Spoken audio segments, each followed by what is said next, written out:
morning, gentlemen. I'm going to discuss today the coming 2024 general election, which is just about 3 months away.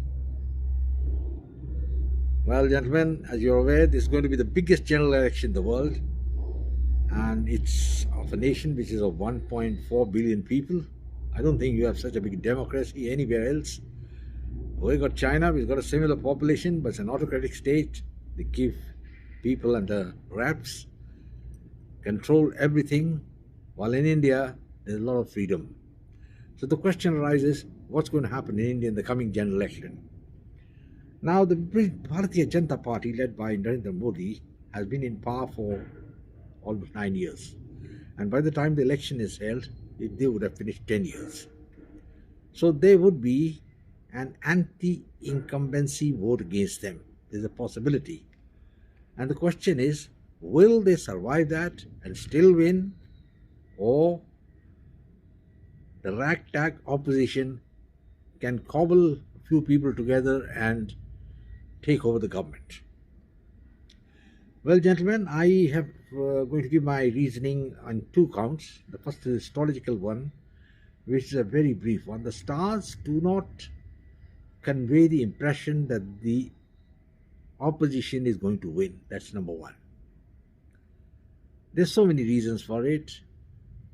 None of the opposition leaders' charts has got the Raj Yog, which means it's going to propel him to the topmost position in India, whether it's Rahul Gandhi, Mamata Banerjee, Nitesh, anybody, Kejriwal, none of them. On the contrary, if I look at this whole issue politically, all these leaders probably are going to go into the dustbin of history. It's a very sad statement to make. And most of them are pretenders to power. And the man leading this pack, rather trying to lead it because others don't accept him, is Mr. Rahul Gandhi. I think this man should be a little sorry for himself that he's the grandson of Jawaharlal Nehru. All said and done, Nehru was a nationalist, a patriot. I'll say that. Though his policies, I don't agree with them at all. But this man has denigrated the Indian state itself, and in that way has brought the Congress party to its nadir. I remember reading, or rather watching a Hollywood movie. Once there was a crooked man that starred that famous actor Kirk Douglas, who's a rustler, and he's collecting money all the time from everywhere and putting it in the sand. And finally he decides, I've had done enough, I'll go and get that money. And he goes, takes out the money, and he's eaten by a rattlesnake, and he dies. I don't know whether this is applicable to Mr. Rahul Gandhi, but I think he's in a similar vein, acting in a similar manner. If you look at the opposition, I'll discuss them first. I don't think they have any credibility at all. Everybody's talking against each other. And the biggest problem with the Congress has got, and the so-called INDIA alliance, is that they are trying to denigrate the Ayodhya temple, which is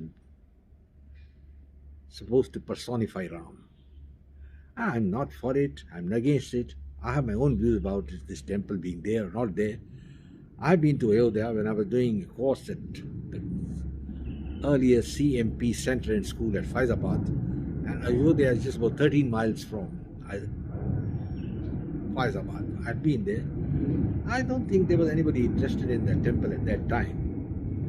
And even for decades I spent in the service, I don't recollect anybody talking about the Ram temple at all. Now, this is a statement of fact which I must make. I think the only time when the Ram temple came up was sometime in the BJP in the 89 resolution, said Ram would be a factor for the next election. And earlier, the predecessors of the BJP, the Hindu Mahasabha and the Jansang, they're not really interested. I don't recollect or having read anywhere they bothered about Ram. And if they were that concerned, I'm really wondering is what should have been done If you remember, the Sisganj Gurdwara in Chandni Chowk was in the custody of the Muslims. But the Sikhs went to court, the matter went up to the Privy Council, this was during the days of the Raj, and the entire Gurdwara complex was handed over to the Sikhs. At that time, when the British were so favorably inclined to the Hindus, initially, somebody could have petitioned that the Ayodhya temple or whatever it should be restored, and maybe it would have been restored at that time, and matter would have been decided by the Privy Council in England. But nothing of that sort ever happened, and it started only in 89 when all these problems started coming up, and then of course the masjid was pulled down, which is not a proper thing to do, and now a new temple has been built. Anyway, what is done is done. Once a temple has been made, it is incumbent on most of the people to respect the sentiments of the Hindu god Ram, who was actually a great man, historical figure, instead of trying to denigrate it. And it looks like this is precisely what is happening. Some of the DMK ministers are talking a lot of nonsense. Rahul Gandhi is silent, and in any case, I think he believes more in Christianity. His mother's a practicing Roman Catholic, and she believes in the Pope. So obviously they are not interested, and there are so many people, and they think, the opposition thinks, that they will be able to pull down the Narendra Modi government by just opposing or not attending the Ram temple. It's something pretty silly, but that's precisely what's happening. I don't think it's going to work out. And otherwise, the opposition has got no agenda. That's another point. They have formed an alliance which has not borne fruit, and they are all a disparate group, and a disparate group cannot give a proper fight to an organized party led by Modi and Shah. Now, this is one of the facts. Bear in mind, I'm seeing there's a helicopter going up, so you have to excuse me for the sound which is coming. I think it's a helicopter of the Navy. Well, gentlemen, now the question is, what is going to happen next? In the southern states, there is no doubt the BJP has got very little support except that in Karnataka. And they have got almost zero support in Tamil Nadu and the other southern states. They may win a few seats in Telangana and Andhra and Karnataka. But overall, almost 130 or 40 seats do not seem to be in the grasp of the BJP. The question arises, the balance of 400 seats, how many seats can the BJP get? My guess is they would easily manage about 320 to 325 seats. Some astrological forecasts are saying 400 plus and all that. I don't think that is possible. There is no way the BJP can win that many seats.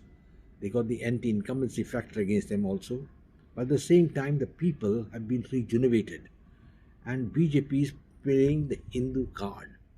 Now that you can't deny it, there is a Hindu card on, and after centuries, the Hindus are feeling that they are getting the rights back through the BJP, and that is what is going to matter.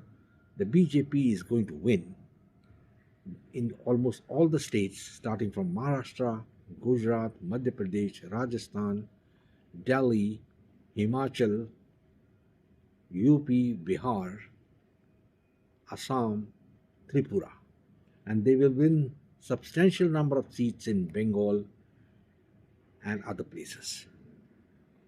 As far as Punjab is concerned, I think it's not going to be a plus point for the Congress. It is the Aam Aadmi Party. Despite all the negative feedback about Kejriwal, they might still win a few seats there. Reason being, the people are really fed up of the Congress and the Akalis who have been ruling Punjab since now, and they didn't do anything in Punjab. Kashmir, we have a majority of seats coming to the BJP, and the biggest battle, of course, would be in UP and Maharashtra, and I have no doubts from my reports on the ground that the BJP is going to win handsomely in these states. So, gentlemen, The situation is very clear. I think the BJP, you can easily give it 325 to 350 seats because they will win some seats, maybe 25, 30 from the south. It's not going to be a big zero. And we'll have to wait and see what happens further. And the opposition is like horses pulling a carriage in different directions.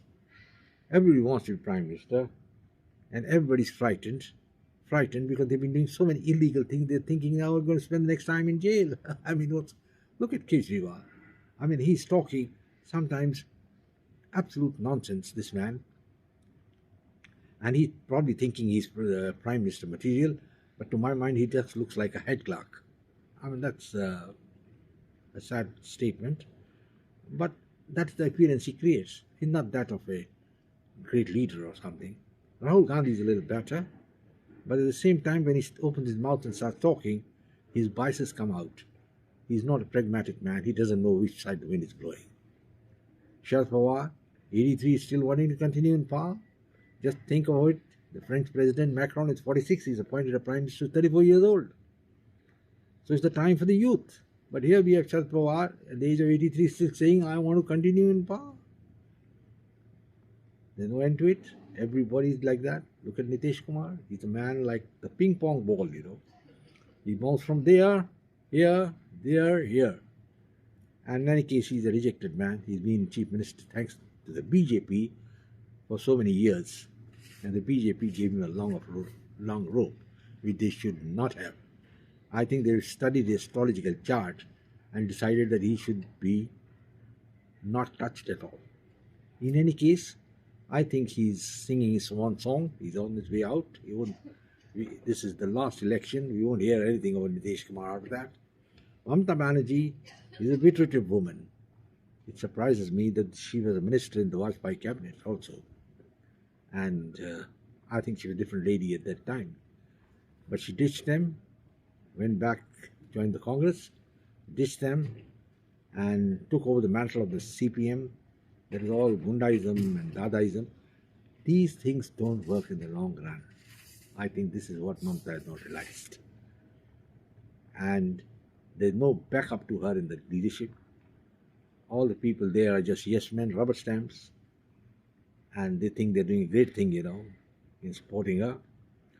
But she's going to be one of those persons going to spell the doom of the INDIA alliance. Kejriwal is the second man, and the third one is the NCP. People should not forget that the NCP Home Minister was demanding crores of rupees every month and putting pressure on the police Commissioner of Police, Paramjit Singh, to get that money for him, till the beans were spilled and he was put in jail for almost 2 years. So, gentlemen, these are the people who have part of the opposition realm. I don't think they're going to succeed. The southern leaders, I think the DMK in due course is heading for oblivion. Because those whom the gods wish to destroy, they make them mad. And by making absolutely absurd statements, the DMK leaders against the Hindus and the cow belt and all that nonsense, they have signed their obituary, political death. Well, gentlemen, I think I'll close the election. You have seen my roundup. The BJP is going to win. There are a lot of handicaps they are facing. I've told everything is not foolproof. They have a lot of faults. Modi's got a lot of faults. I can say he could have done so many things better. But then he's better than the best of the opposition leaders for the last 70 years. So I think he deserves another chance, another 5 years, to put the BJP agenda in force. It's about time he brought in the Uniform Civil Code, one law for each and everybody, did away with all sorts of reservations, because I think the RSS earlier form didn't believe in reservations. So these are major tasks. We'll have to wait and see what happens in the future, gentlemen. I think I will close now and say goodbye. If you like my channel, please share it with your friends. Come back for more. Right? And what next? Wait for my next video. Goodbye.